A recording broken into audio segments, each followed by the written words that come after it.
Okay, I'd like to take the next step. We had the cello here last week, and I showed you, actually just played one note on it as it turns out, but I want to take it one step further and talk a little bit one more time about how we get classical chords, classical harmonies out of nature, so to speak, and show you a little bit more with the cello about how you can well, demonstrate that, let's say. I said before that when you play any note, it's a classical idea that harmony comes out of nature.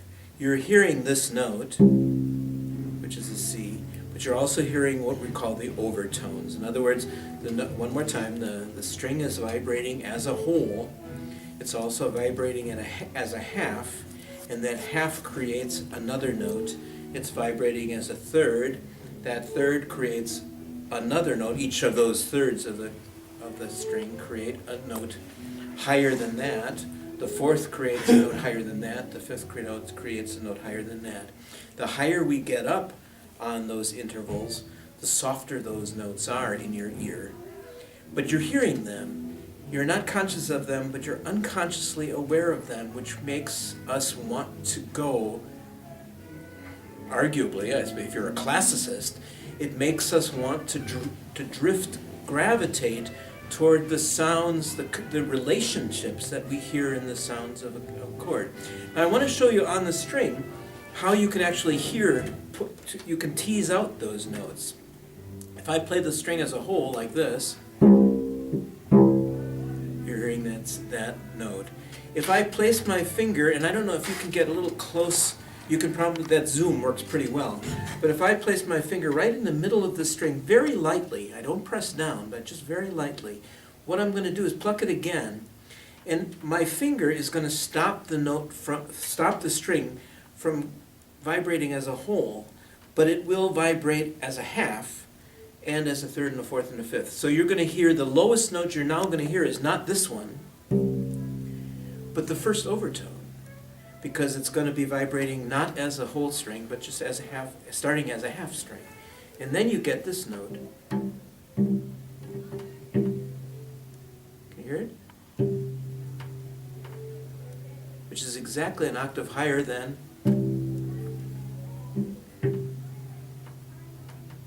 Hear it?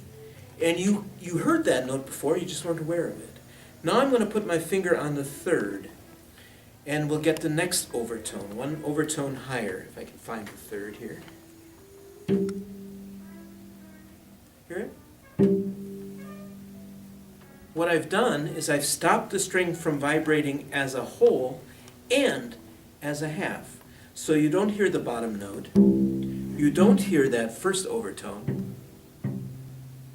But you hear the lowest note you're hearing, and the most important, and the note that your ear gravitates toward is the lowest one you hear, which is a fifth above that. Whoops. No, I can't find it. Oops. I had it before. Oops. Where's it? There it is. It's a little soft, right?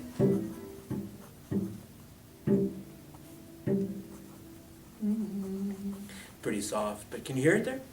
I don't know if it'll come up on the machine or not, but so in other words, when I pluck this string, you're hearing that one, and the second one I played, and the third one I played, and then I don't know if I can get the fourth. We'll see. There it is. It's the C above that. And if I go to the fifth, you should get the E. I would have to work at that. It's there, but it's very, very slight. And so all of those tones come, so to speak, out of nature, and all of those tones are the building blocks of the classical chords that let's say we use in a classical sound. And once again, that's really low. That was the first one. This is the second overtone, or first overtone, I should say. Second. And this call a triad, which is basically this C. 1, 2, 3, 4, 5. Those three notes are the building blocks of classical harmony, right? So basic triads. Now what the Romanticists tried to do, and I said this last week, but I'm going to say it again, what the Romanticists tried to do was to avoid these sounds that are in our ear naturally and go to sounds that were not so much or in our ear naturally, which sound more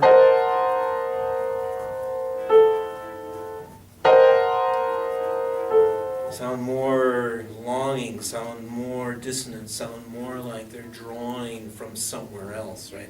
Because they're drawing from a higher set of overtones, which feel less natural to us because they're more distant in our ear. And let me show you the scene from the opera is called Der Freischütz by Karl Maria von Weber, we would say in English. The story basically, and I put the basic summary of the plot up there. It's just a page and a half or so. You can read through that just so you know what happens there. It's a love story. A young man falls in love with a woman. He has to win her love, but in a shooting contest. He's not that good, apparently. And so he has to make a deal.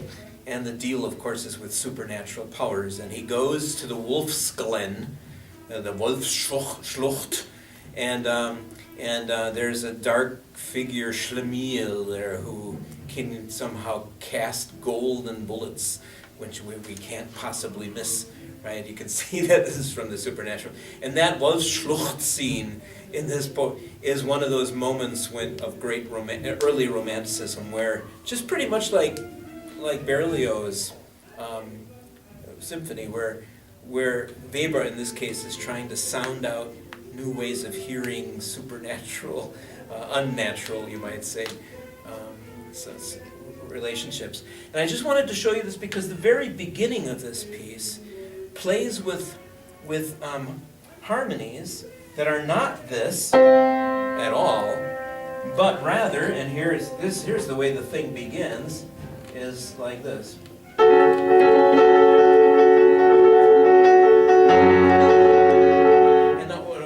I don't even have to go any farther, and already you notice something strange is happening here. This is not all that weird a chord, but what is he doing to the sound? And of course, I'm playing it on the piano. He plays it in the orchestra. But what am I doing to the sound to create, to sort of erase the shape of classical form, you might say?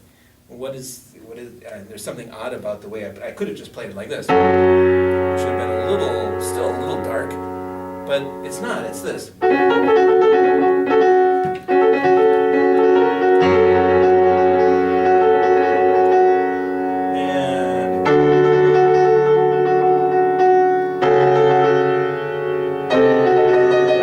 there it gets really weird, right?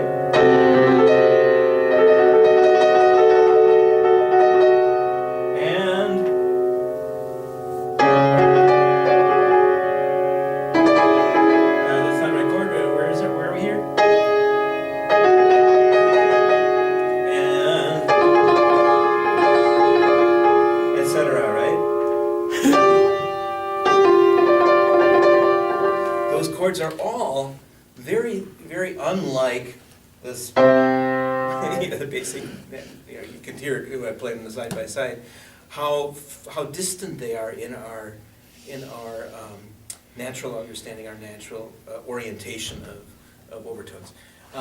So partly it's this what we would call a tremolo. Instead of playing a chord, right, just as a chord, so that you feel the shape and the rhythm. This tremolo here. What's the chord again?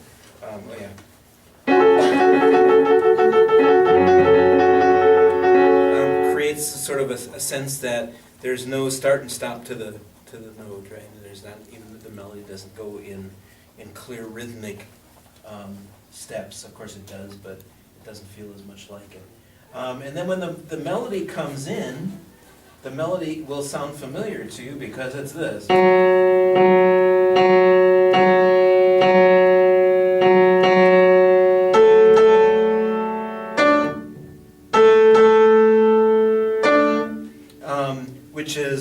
once again, this monotone, right? So then, and those are the spirits in the background of the Wolfsglen that are coming to help create these magic bullets.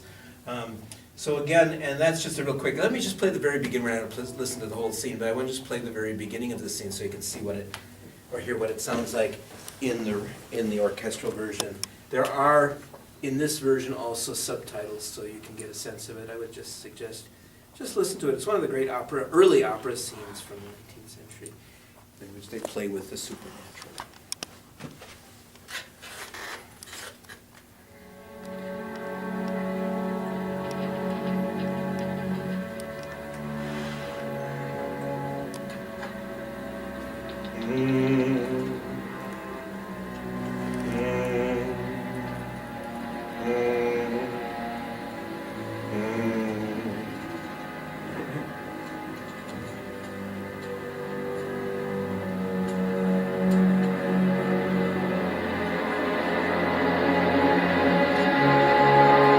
Violins are going like this.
And very much like Berlioz, again, this death knell, in the background. Okay, you get the idea already. I mean, we can listen to this, and if you'd like to see the scene, go feel free. But I just wanted to point out, again, the harmonies, the difference between the romantic harmony, which tries to get at something more distant, and the classical harmony, which goes right from the overtune series. Okay, so that's that. The only other scene I would suggest, and this I think you can do on your own, I'm not going to give any questions this week on this, but there's another sort of Witches' Sabbath scene, which is very famous from the 19th century, and that's by Mussorgsky, called A Night on Bear Mountain. I'll just play the very beginning of it so you can sense, again, how similar some of these sounds are, but also how it is typically romantic. Another piece of program music.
And that's just the beginning of it. Yeah, you can listen to the piece if you'd like. Again, the melodies are frenzied. They're not symmetrical. They don't have a rise and fall. There's a kind of something relentless about them.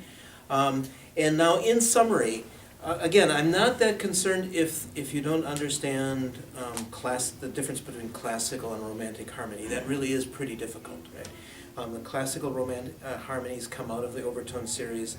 The romantic harmonies are attempts to avoid the obvious notes of the overtone series to create sounds that are more dissonant, more distant from our ear, from our natural ear. And that's why we say classical harmony is based on nature. Romantic harmony is based on an attempt to transcend nature. Something you can't ultimately do, of course, but that's a different issue. Now, but what I am concerned about, and what I really would like everybody to try to work on at home as well, is the idea of how a classical phrase works. We're still struggling with that a little bit, and I'm going to keep going. I think I'm going to keep working on that with you.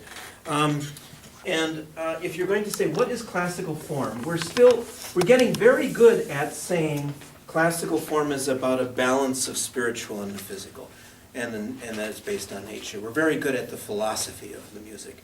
What we haven't done really so much yet, generally as a class, is be able to formulate what does that mean in terms of a classical phrase. Some of you've got it, but some of you are still struggling to, or sometimes we forget to say that, but struggling to maybe find the words. And so let me do that one more time, and I'm going to ask one more question this week to see if we can get that a little bit more clear. If we were to say that classical music is based on nature, what does that mean? That means that nature is both, the idea, the classicist was that nature is both generic and individual. That's one of the ways of saying it. There are a bunch of ways of saying it. You can say that it's physical and spiritual. We've said that, and that's also true. But let's see if we can make this make sense, because that will lead us to the classical phrase more clearly. It is both generic and individual. Now, what does that mean? If we say that the harmonies of a classical phrase are generic, remember, the harmonies are the chords. The harmonies are a bunch of notes played at the same time. In other words, this would be a harmony.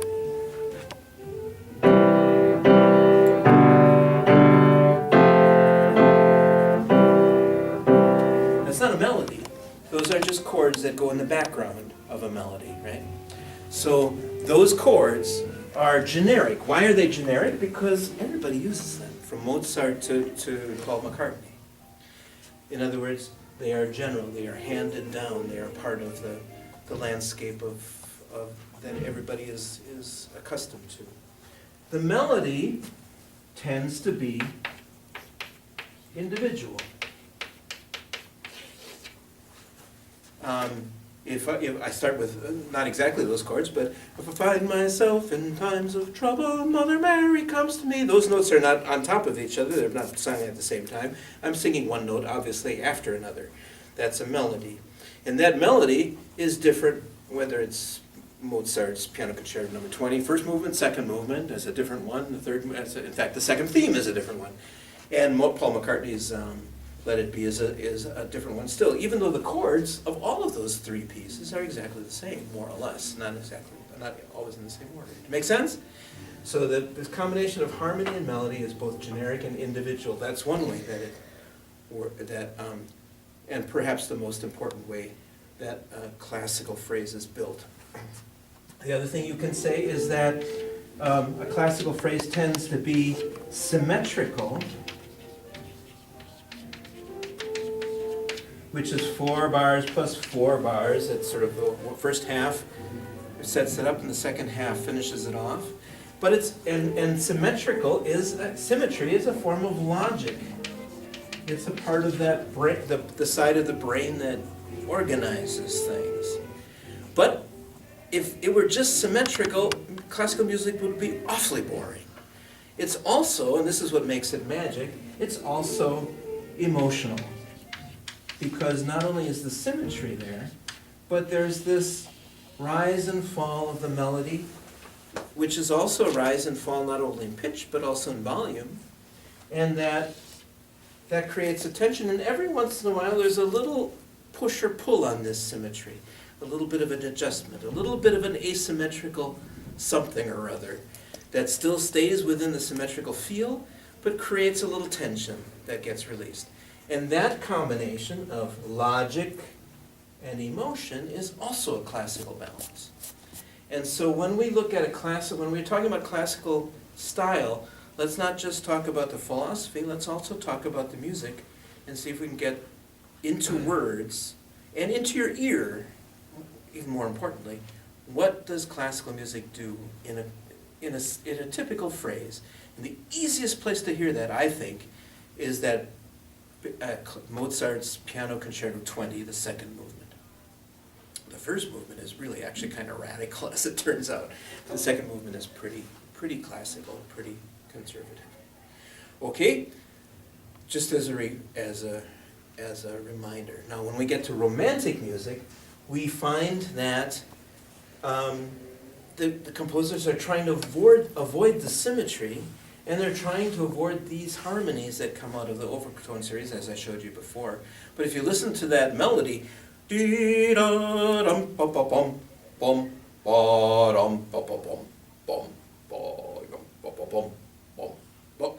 no, I mean, I can't even, I'm not even sure if I got that right, because I can't find the balance always, right?